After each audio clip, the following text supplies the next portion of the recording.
आमतौर पर मन की बात उसमें मैं कई विषयों को लेकर के आता हूं, लेकिन आज देश और दुनिया के मन में सिर्फ और सिर्फ एक ही बात है।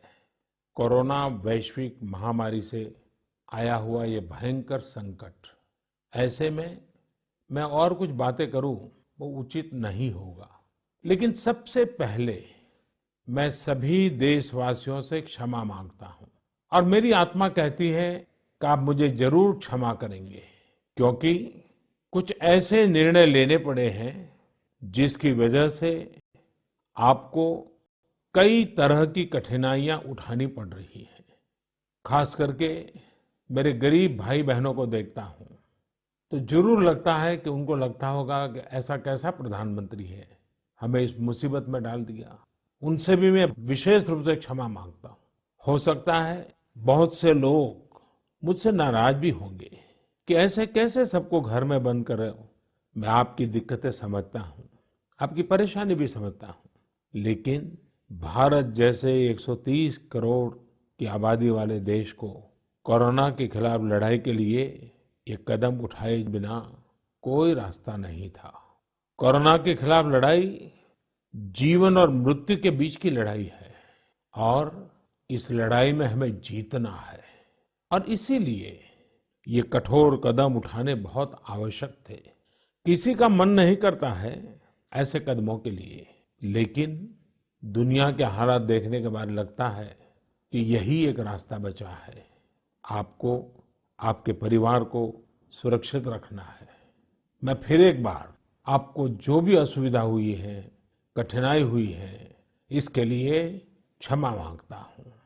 साथियों, हमारे यहाँ कहा गया है, एवं एव विकारः अपि तरुणः साध्यते सुखम, यानी बीमारी और उसके प्रकोप से शुरुआत में ही निपटना चाहिए। बाद में रोग असाध्य हो जाते हैं, तब इलाज भी मुश्किल हो जाता है। और आज पूरा हिंदुस्तान, हर हिंदुस्तानी यही कर रहा है। भाइयों, बहनों, माताओं, बुजुर्गों, कोरोना वायरस ने दुनिया को कैद कर दिया है। ये ज्ञान, विज्ञान, गरीब, संपन्न, कमजोर, ताकतवर, हर किसी को चुनौती दे रहा है। ये ना तो राष्ट्र की सीमाओं में बंधा है, न ही ये कोई क्षेत्र देखता है, और न ही कोई मौसम। ये वायरस इंसान को मारने पर, उसे समाप्त करने की जिद उठाकर बैठा है, और इसलिए सभी लोगों को, पूरी मानव जाति को इस वायरस के खत्म करने के लिए एकजुट होकर संकल्प लेना ही होगा। कुछ लोगों को लगता है कि वो लॉकडाउन का पालन कर रहे हैं, तो ऐसा करके वो मानो जैसे दूसरों की मदद कर रहे हैं। अरे भाई, ये भ्रम पालना सही नहीं है। ये लॉकडाउन आपके खुद के बचने के लिए है। आपको अपने को बचाना है, अपने परिवार को बचाना है। अभी आपको आने वाले कई दिनों तक इसी तरह धैर्य दिखाना ही है, लक्ष्मण रेखा का पालन करना ही है। साथियों, मैं ये भी जानता हूं कि कोई कानून नहीं तोड़ना चाहता, नियम नहीं तोड़ना चाहता, लेकिन कुछ लोग ऐसा कर रहे हैं क्योंकि अब भी वो स्थिति की गंभीरता को नहीं समझ रहे। ऐसे लोगों को यही कहूंगा कि लॉकडाउन का नियम तोड़ेंगे तो कोरोना वायरस से बचना मुश्किल हो जाएगा। दुनिया भर में बहुत से लोगों को कुछ इसी तरह की खुशफहमी थी। आज ये सब पछता रहे हैं। साथियों, हमारे यहाँ कहा गया है, आरोग्यम परम भाग्यम स्वास्थ्यम सर्वार्थ साधनम, यानी आरोग्य ही सबसे बड़ा भाग्य है। दुनिया में सभी सुख का साधन स्वास्थ्य ही है। ऐसे में नियम तोड़ने वाले अपने जीवन के साथ बहुत बड़ा खिलवाड़ कर रहे हैं। साथियों, इस लड़ाई के अनेकों योद्धा ऐसे हैं जो घरों में नहीं, घरों के बाहर रहकर कोरोना वायरस का मुकाबला कर रहे हैं। जो हमारे फ्रंटलाइन सोल्जर्स हैं, खास करके हमारी नर्सिस बहनें हैं, नर्सिस का काम करने वाले भाई हैं, डॉक्टर हैं, पैरामेडिकल स्टाफ हैं, ऐसे साथी जो कोरोना को पराजित कर चुके हैं, आज हमें उनसे प्रेरणा लेनी है। बीते दिनों में मैंने ऐसे कुछ लोगों से फोन पर बात की है। उनका उत्साह भी बढ़ाया है और उनसे बातें करके मेरा भी उत्साह बढ़ा है। मैंने उनसे बहुत कुछ सीखा है। मेरा बहुत मन था, इसलिए इस बार मन की बात में ऐसे साथियों के अनुभव, उनसे हुई बातचीत, उसमें से कुछ बातें आपसे साझा करूं। सबसे पहले हमारे साथ जुड़ेंगे श्री राम गंपा तेजा जी।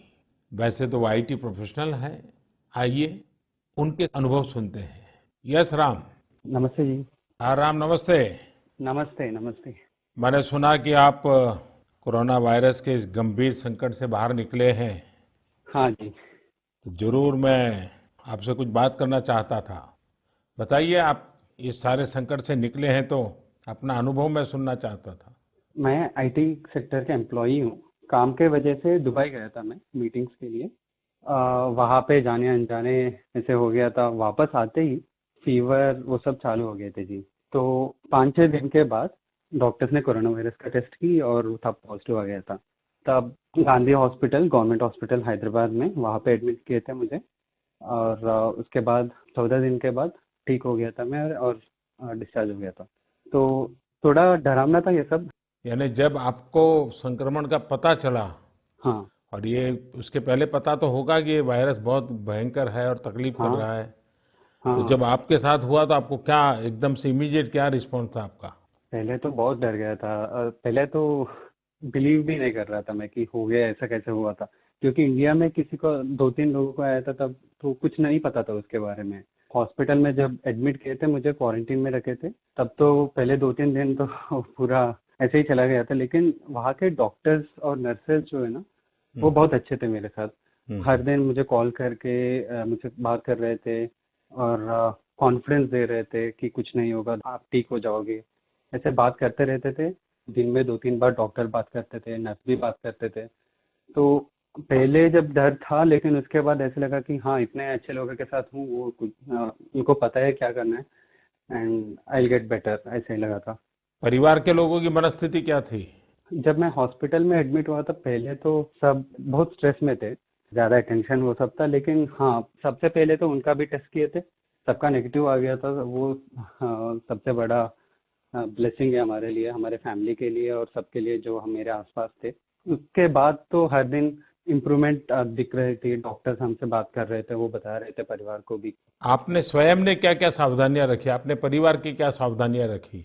परिवार के लिए तो पहले उसके बारे में जब पता चला तब तो मैं क्वारंटीन भी था, लेकिन क्वारंटीन के बाद भी डॉक्टर्स ने बताया था कि और 14 दिन घर पे ही रहना है और अपने रूम में रहना और सेल्फ और हाउस क्वारंटीन रखने के लिए बोले थे। तो आने के बाद भी मैं अपने घर में ही हूँ। मेरे रूम में ही रहता हूँ, ज़्यादा तक मास्क रख के ही रहता हूँ दिन भर। जो जब भी बाहर खाने के लिए कुछ होगा, हैंड वॉशिंग वो सब इम्पोर्टेंट है। चलिए राम, आप स्वस्थ होकर के आए हैं, आपको और आपके परिवार को मेरी बहुत शुभकामनाएं हैं। Thank you. लेकिन मैं चाहूंगा कि आपका ये अनुभव, हम्म आप तो आईटी प्रोफेशन में हैं, हम्म तो ऑडियो बना करके हम्म लोगों को शेयर कीजिए, बहुत सोशल मीडिया में वायरल कीजिए। तो क्या होगा कि लोग डर भी नहीं जाएंगे, at the hmm. Same time care करने से कैसे बच सकते हैं वो भी हाँ बड़े आराम से लोगों तक पहुंच जाएगा। हाँ जी, ये ऐसा है कि बाहर आते देख रहा हूँ, सब क्वारंटीन मतलब एक जेल में जाने के जैसे जो सोच रहे हैं, वो ऐसा नहीं है। सबको पता होनी चाहिए कि गवर्नमेंट क्वारंटीन उनके लिए है, उनके परिवार के लिए ही है। तो उसके बारे में ज़्यादातर लोग को बोलना चाहता हूँ कि टेस्ट करवाओ। क्वारंटीन मतलब डरना मत। होम क्वारंटीन भी मतलब वो कुछ स्टिग्मा नहीं होनी चाहिए उसके ऊपर। चलिए राम, बहुत बहुत शुभकामनाएं आपको। Thank you. थैंक यू भैया, thanks a lot. Thank you. साथियों, जैसा कि राम ने बताया कि उन्होंने हर उस निर्देश का पालन किया जो इनको कोरोना की आशंका होने के बाद डॉक्टरों ने दिए। इसी का परिणाम है कि आज वो स्वस्थ होकर सामान्य जीवन जी रहे हैं। हमारे साथ ऐसे ही एक और साथी जुड़े हैं जिन्होंने कोरोना को पराजित किया है और उनका तो पूरा परिवार इस संकट में फंस गया था। नौजवान बेटा भी फंस गया था। आइए आगरा के श्रीमान अशोक कपूर के साथ हम बात करते हैं। अशोक जी नमस्ते। हाँ नमस्कार जी, मेरा सौभाग्य है जी आपसे बात हो रही है। चलिए हमारा भी सौभाग्य है। मैंने फोन इसलिए किया क्योंकि आपका पूरा परिवार इस संकट में फंसा था। जी जी जी तो मैं जरूर जानना चाहूंगा कि जी आपको ये समस्या, ये संक्रमण का पता कैसे चला, क्या हुआ, अस्पताल में क्या हुआ, जी ताकि मैं आपकी बात सुन करके अगर कोई चीजें देश को बताने जैसी होगी तो मैं उसका जी जी उपयोग करूंगा। बिल्कुल सर। ऐसा सर कि मेरे दो बेटे हैं, ये इटली गए थे, वहाँ पर फेयर था शूज का। हम यहाँ जूते का काम करते हैं, ये फैक्ट्री है मैन्युफैक्चरिंग का। हम्म। तो वहाँ गए थे इटली फेयर पे। जब ये वापस आए ना, हम्म तो हमारा दामाद भी गया था। हम्म वो दिल्ली रहते हैं, तो उनको थोड़ी प्रॉब्लम हुई तो वो हॉस्पिटल चले गए, राम मनोहर लोहिया। हम्म तो उन्होंने उनको पॉजिटिव बताया, तो उसको उन्होंने शिफ्ट कर दिया सफदरजंग। हम्म हमको वहां से फोन आया कि आप भी उनके साथ गए थे, आप टेस्ट कराए। तो दोनों बेटे चले गए टेस्ट कराने, यहीं आगरा डिस्ट्रिक्ट हॉस्पिटल में। हम्म आगरा डिस्ट्रिक्ट हॉस्पिटल वालों ने इनको बोला कि आप अपने परिवार को भी बुला लें, कहीं कोई ऐसी बात ना हो। अल्टीमेटली क्या हुआ जी, वो हम सब गए। हम्म तो नेक्स्ट डे उन्होंने बताया ये आपके 6 जने जो हैं, मेरे दोनों बेटे, मैं, मेरी वाइफ, मैं जब सब 73 ईयर ओल्ड हूँ, मेरी वाइफ और मेरे बेटे की वाइफ और मेरा ग्रैंडसन, वो 16 साल का है। तो हम 6 का उन्होंने पॉजिटिव बताया। तो उन्होंने ओह कहा माय आपको गॉड। दिल्ली ले जाना है जी। हम्म हम सर डरे नहीं, हमने ठीक है, अच्छा पता लग गया। हम लोग दिल्ली वहाँ चले गए, सफदरजंग हॉस्पिटल। हम्म ये आगरे वालों ने भेजा, उन्होंने 2 हमको एम्बुलेंस दी, कोई चार्ज नहीं किया। इनकी बड़ी मेहरबानी है, आगरे के डॉक्टर्स की, एडमिनिस्ट्रेशन की, और पूरा इन्होंने हमें सहयोग किया। एम्बुलेंस से आए आप? हाँ जी, एम्बुलेंस से। तो हम्म ठीक ठाक थे, बैठ के जैसे एज हम्म यूजुअल बैठ के आते हैं। हमको उन्होंने 2 एम्बुलेंस दे दी, संग में डॉक्टर भी थे, और हमको इन्होंने सफदरजंग हॉस्पिटल छोड़ दिया। सफदरजंग हॉस्पिटल में डॉक्टर्स ने ऑलरेडी वो खड़े थे वहाँ पर गेट पे। तो उन्होंने हमको जो वार्ड था वहाँ हमको उन्होंने शिफ्ट कर दिया। हम 6 को उन्होंने अलग अलग रूम दिया, अच्छे रूम थे, सब कुछ था। तो सर हम फिर 14 दिन वहाँ हॉस्पिटल में अकेले रहते थे। और डॉक्टरों का जहाँ तक बात है, बहुत सहयोग रहा जी, बड़ा अच्छा हमको उन्होंने ट्रीट किया। चाहे स्टाफ हो, वो एक्चुअली वो अपनी ड्रेस पहन के आते थे ना सर, पता नहीं चलता था कि ये डॉक्टर है या वार्ड बॉय है या नर्स है। वो जो कहते थे हम मान लेते थे। फिलहाल हमको किसी तरह की भी 1% भी प्रॉब्लम नहीं आई। आपका आत्मविश्वास भी बड़ा मजबूत दिखता है। जी सर, आई एम परफेक्ट। हाँ जी। हाँ, और मैंने तो बल्कि सर अपने घुटनों का भी ऑपरेशन कराया हुआ है। I am perfect. नहीं, लेकिन जब इतना बड़ा संकट परिवार के सबको आ गया और 16 साल के बच्चे तक पहुंच गया। तो पेपर था सर, आईसीएससी के पेपर थे ना, तो उसका पेपर था। हमने नहीं दिए पेपर, हमने देखी जाएंगे बाद में, ये तो जिंदगी रहेगी तो सब पेपर हो जाएंगे। बस सही बात नहीं है। है। हाँ जी चलिए, आपका अनुभव इसमें काम आया, पूरे परिवार को विश्वास भी दिलाया, हिम्मत भी दिलाई। जी, हमने हाँ, पूरे परिवार को गए, एक दूसरे का वहाँ सहारा रहा। मिलते नहीं थे, फोन पे बात कर लेते थे, मिलते नहीं थे। और डॉक्टरों ने पूरी हमारी केयर की, जितनी होनी चाहिए। हम उनके आभारी हैं, उन्होंने बहुत अच्छा हमारे साथ किया। और स्टाफ नर्सेज जो थी, उन्होंने पूरा हमको सहयोग दिया है सर। चलिए, मेरी आपको और आपके पूरे परिवार को बहुत बहुत शुभकामनाएं हैं। Thank you ji, thank you. धन्यवाद सर। हम तो धन्यवाद बड़े जी। खुश है कि हाँ। आपसे मेरी बात हो गई है। हाँ। नहीं, हम और भी जो उसके बाद भी सर हमारे लिए कोई किसी तरह की मतलब अवेयरनेस के लिए कि जाना हो, कुछ हाँ। करना हो, हम हर वक्त तैयार हैं। नहीं, आप सब अपने तरीके से आगरा में करिए। जी, कोई भूखा है तो उसको खाना खिलाइए, बिल्कुल गरीब बिल्कुल की जी। चिंता कीजिए और नियमों का लोग पालन करें। लोगों को समझाइए कि आपका परिवार इस बीमारी में फंसा था, लेकिन आपने नियमों का पालन करके अपने परिवार को बचाया। सब लोग अगर नियमों का पालन करें तो देश बच जाएगा। हमने सर मोदी सर कि हम्म हमने वाला वीडियो वगैरह ही बना के ना हम्म चैनल्स में दिया है, अच्छा अच्छा। इसलिए कि लोगों में अवेयरनेस रहे। और हम्म। चैनल वालों ने दिखाया भी है। हाँ, सोशल मीडिया में बहुत पॉपुलर करना चाहिए।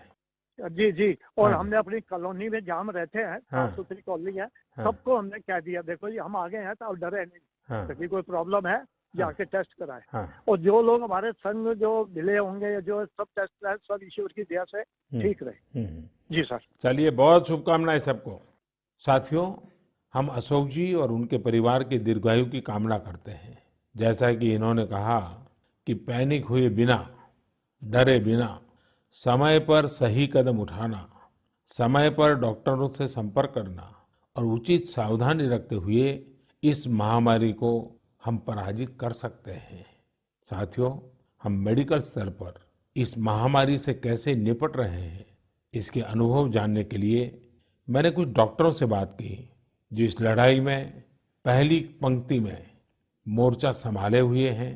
रोजमर्रा की उनकी गतिविधि इन्हीं पेशेंटों के साथ पड़ती है। आइए, हमारे साथ दिल्ली से डॉक्टर नीतीश गुप्ता जुड़े हैं। नमस्ते डॉक्टर। नमस्ते सर। नमस्ते नीतीश जी। आप तो बिल्कुल मोर्चे पर डटे हुए हो, तो मैं जानना चाहता हूं कि अस्पतालों में बाकी आपके साथियों का मूड कैसा है, क्या है जरा। सबका मूड अपबीट है, आपका आशीर्वाद सबके साथ है।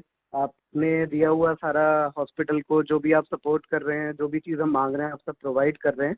तो हम लोग बिल्कुल जैसे आर्मी बॉर्डर पे लड़ी रहती है, हम लोग बिल्कुल वैसे ही लगे हुए हैं। और हमारा सिर्फ एक ही कर्तव्य है कि पेशेंट ठीक होके घर जाए। आपकी बात सही है, ये युद्ध जैसा स्थिति है और आप ही सब मोर्चा संभाले बैठे हो। हाँ जी सर। आपको तो इलाज के साथ साथ मरीज की काउंसलिंग भी करनी पड़ती होगी। हाँ जी सर, वो सबसे ज़्यादा ज़रूरी चीज़ है, क्योंकि मरीज एकदम सुन के एकदम से डर जाता है कि ये क्या हो रहा है उसके साथ। तो उनको समझाना होता है कुछ नहीं है, अगले 14 दिन में आप ठीक होंगे, आप घर जाएंगे बिल्कुल। तो हम अभी तक ऐसे 16 मरीजों को घर भेज चुके हैं। जब बात करते हैं तो ओवरऑल क्या आता है आपके सामने? जब डरे हुए लोग हैं तो उनकी चिंता क्या सताती है? तो उनको यही लगता है कि आगे क्या होगा, अब क्या होगा। ये तो बिल्कुल एकदम जैसा वो बाहर की दुनिया में देखते हैं कि बाहर लोग इतने एक्सपायर हो रहे हैं, तो हमारे साथ भी ऐसा ही होगा। पर हम उनको समझाते हैं कि आपकी कौन सी दिक्कत किस दिन ठीक होगी। आपका केस बहुत माइल्ड वाला है, नॉर्मल सर्दी जुकाम वाला जो केस होता है वैसा ही है। तो जैसे वो ठीक हो जाता है 5-7 दिन में, आप भी ठीक हो जाएंगे। फिर हम आपके टेस्ट करेंगे, जब वो नेगेटिव आएंगे तब आपको घर भेज सकते हैं। और हम इसीलिए उनकी बार बार हर 2-3-4 घंटे में उनके पास जाते हैं, मिलते हैं, उनसे पूछते हैं। उनको सहूलियत होती है पूरे दिन में तो ही उनको अच्छा लगता है। उनका आत्मविश्वास बन जाता है। शुरू में तो डर जाते हैं। शुरू में डर जाते हैं, बट जब हम समझाते हैं तो दूसरे तीसरे दिन तक जब वो खुद ठीक होने लगते हैं तो उन्हें भी लगता है हम ठीक हो सकते हैं। लेकिन सभी डॉक्टरों को लगता है कि जीवन का सबसे बड़ा सेवा का काम उनके जिम्मे आया है, ये भाव बनता है सबको। हाँ जी सर, बिल्कुल बनता है। हम अपनी टीम को बिल्कुल प्रोत्साहित करके रखते हैं कि डरने वाली कोई बात नहीं है, कोई ऐसी चीज़ नहीं है। अगर हम पूरी प्रिकॉशन लेंगे, मरीज को अच्छे से प्रिकॉशन समझाएंगे कि आपको ऐसे करना है, तो सब चीज़ें ठीक रहेंगी। चलिए डॉक्टर, आपके यहाँ तो बहुत बड़ी मात्रा में पेशेंट भी आते हैं और आप बिल्कुल जी जान से लगे हैं। आपसे बात करके अच्छा लगा। मैं आपके साथ हूँ, लड़ाई लड़ते रहे। आपका आशीर्वाद रहे, यही हम चाहते हैं। बहुत शुभकामनाएं भैया। सब thank thank you. You sir. Thank you. Nitesh ji, आपको बहुत बहुत साधुवाद। आप जैसे लोगों के प्रयासों से भारत कोरोना के खिलाफ लड़ाई में अवश्य विजयी होगा। मेरा आपसे आग्रह है कि आप अपना ध्यान रखें, अपने साथियों का ध्यान रखें, अपने परिवार का ध्यान रखें। दुनिया का अनुभव बताता है कि इस बीमारी से संक्रमित होने वाले व्यक्तियों की संख्या अचानक बढ़ती है।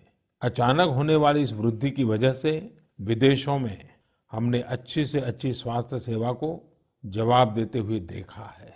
भारत में ये स्थिति न आए, इसके लिए ही हमें निरंतर प्रयास करना है। एक और डॉक्टर हमारे साथ पुणे से जुड़ रहे हैं, श्रीमान डॉक्टर बोरसे। नमस्ते डॉक्टर। नमस्ते नमस्ते नमस्ते। नमस्ते डॉक्टर। आप तो बिल्कुल एक जन सेवा प्रभु सेवा के मिजाज से काम में लगे हैं। तो मैं आज आपसे कुछ बातें करना चाहता हूं जो देशवासियों के लिए आपके संदेश चाहिए। एक तो अनेक लोगों के मन में प्रश्न है कि कब डॉक्टर से संपर्क करना है और कब उनको कोरोना का टेस्ट कराना है। एक डॉक्टर के नाते, और आप तो पूरी तरह अपने आप को इस कोरोना के मरीजों के लिए समर्पित कर दिया है। तो आपकी बात में बहुत ताकत है, तो मैं सुनना चाहता हूँ। सर जी, मैं यहाँ पे विजय मेडिकल कॉलेज पूना है, वहाँ पे प्रोफेसर हूँ।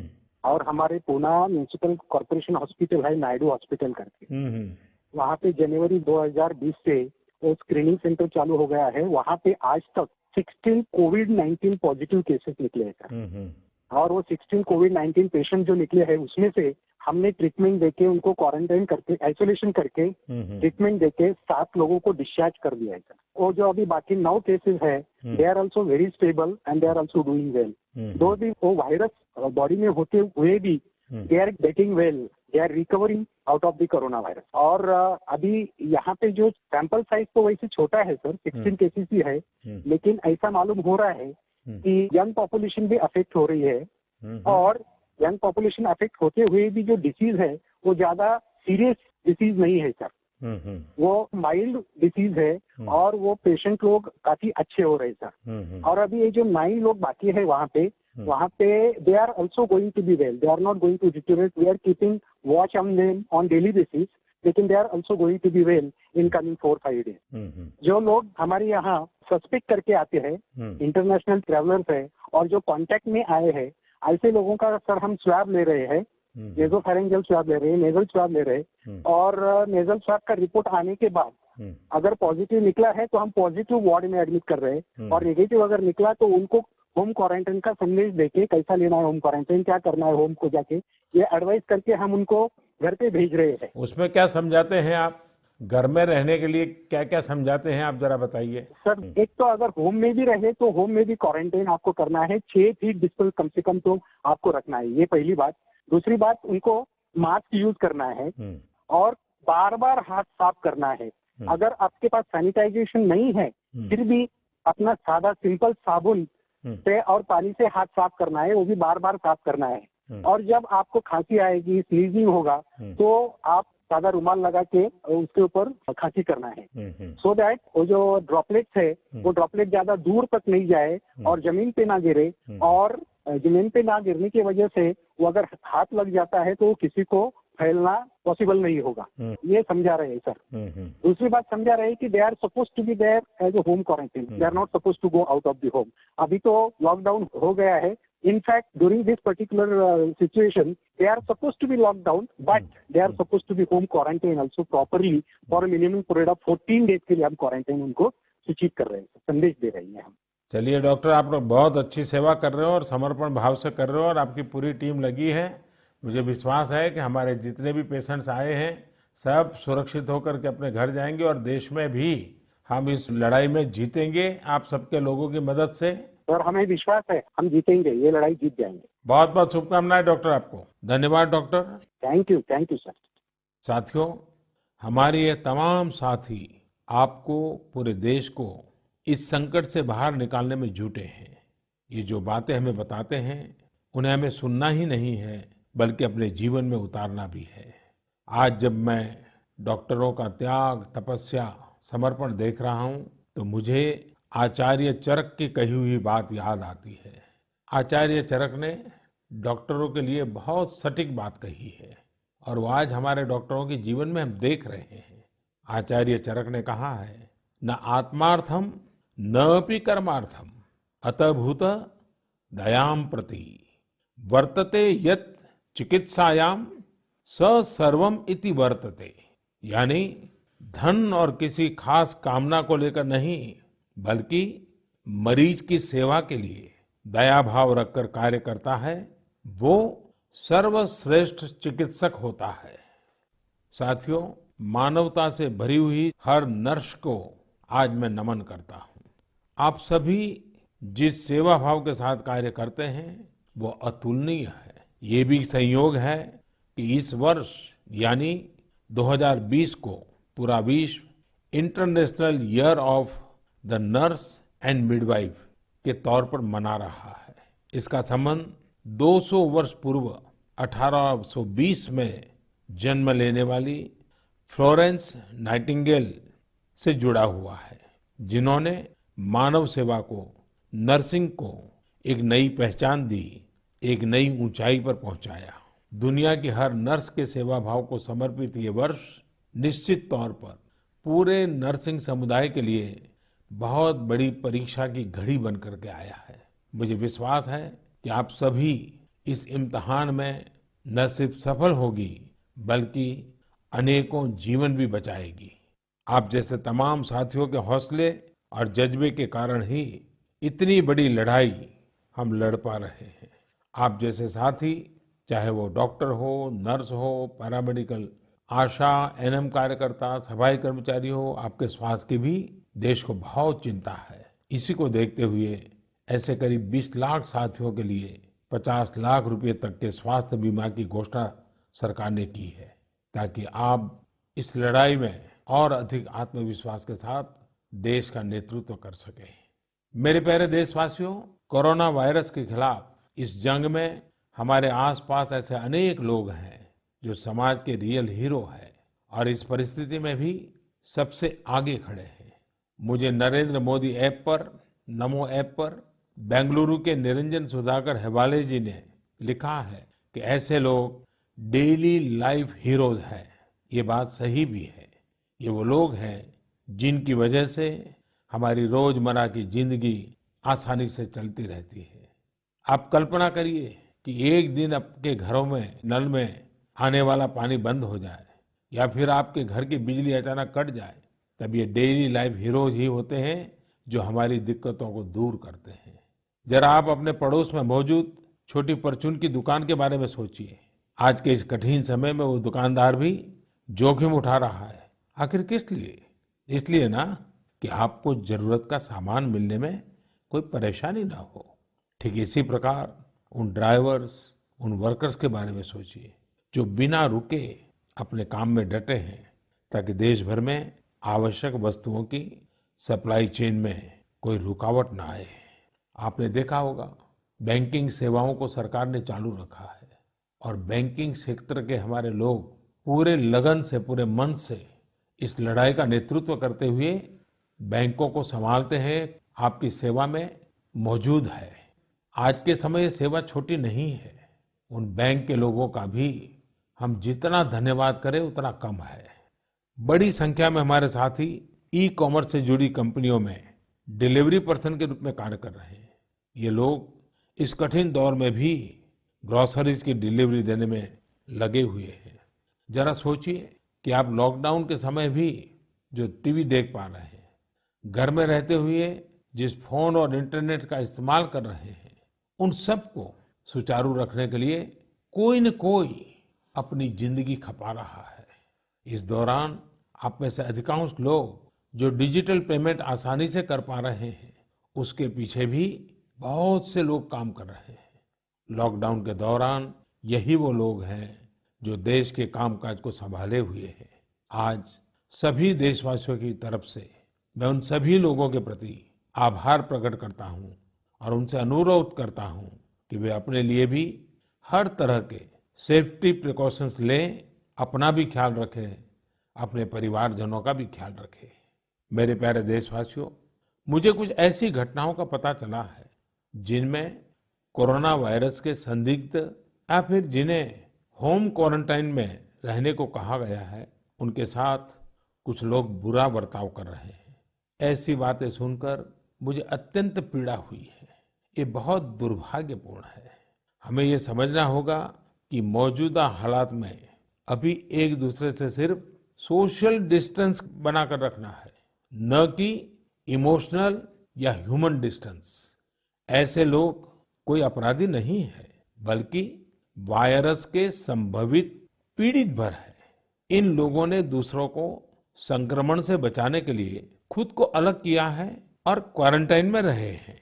कई जगह पर लोगों ने अपनी जिम्मेदारियों को गंभीरता से लिया है।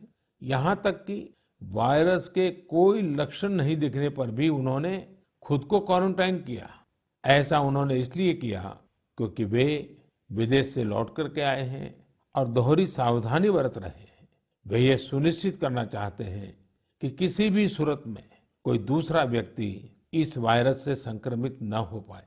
इसलिए जब लोग खुद इतनी जिम्मेदारी दिखा रहे हैं, तो उनके साथ खराब व्यवहार करना कहीं से भी जायज नहीं है, बल्कि उनके साथ सहानुभूतिपूर्वक सहयोग करने की आवश्यकता है। कोरोना वायरस से लड़ने का सबसे कारगर तरीका सोशल डिस्टेंसिंग है, लेकिन हमें ये समझना होगा कि सोशल डिस्टेंसिंग का मतलब सोशल इंटरेक्शन को खत्म करना नहीं है। वास्तव में यह समय अपने सभी पुराने सामाजिक रिश्तों में नई जान फूंकने का है, उन रिश्तों को तरोताजा करने का है। एक प्रकार से ये समय हमें यह भी बताता है कि सोशल डिस्टेंसिंग बढ़ाओ और इमोशनल डिस्टेंस घटाओ। मैं फिर कहता हूँ, सोशल डिस्टेंसिंग बढ़ाओ और इमोशनल डिस्टेंस घटाओ। कोटा से यशवर्धन ने नरेंद्र मोदी ऐप पर लिखा है कि वे लॉकडाउन में फैमिली बॉन्डिंग को मजबूत कर रहे हैं, बच्चों के साथ बोर्ड गेम्स और क्रिकेट खेल रहे हैं, किचन में नई नई डिशेज बना रहे हैं। जबलपुर की निरुपमा हरसई जी नरेंद्र मोदी ऐप पर लिखती हैं कि उन्हें पहली बार रजाई बनाने के अपने शौक को पूरा करने का मौका मिला है। यही नहीं, वो इसके साथ ही बागवानी का शौक भी पूरा कर रही है। वहीं रायपुर के परीक्षित, गुरुग्राम के आर्यमन और झारखंड के सूरज जी का पोस्ट पढ़ने को मिला, जिसमें उन्होंने अपने स्कूल के दोस्तों के रीयूनियन करने की चर्चा की है। उनका ये आइडिया काफी रोचक है। हो सकता है कि आपको भी दशकों से अपने स्कूल कॉलेज के दोस्तों से बातचीत करने का मौका न मिला हो। आप भी इस आइडिया को आजमा कर देखिए। भुवनेश्वर के प्रत्युष और कोलकाता की वसुधा ने बताया कि वे आजकल उन किताबों को पढ़ रहे हैं जिन्हें अब तक पढ़ नहीं पाए थे। सोशल मीडिया में ही मैंने देखा कि कुछ लोगों ने वर्षों से घर में पड़े तबला, वीणा जैसे म्यूजिकल इंस्ट्रूमेंट को निकालकर रियाज करना शुरू कर दिया है। आप भी ऐसा कर सकते हैं। इससे आपको संगीत का आनंद तो मिलेगा ही, पुरानी यादें भी ताजा हो उठेगी। यानी मुश्किल की इस घड़ी में आपको मुश्किल से एक ऐसा पल मिला है जिसमें आपको न केवल अपने आप से जुड़ने का मौका मिलेगा, बल्कि आप अपने पैशन से भी जुड़ पाएंगे।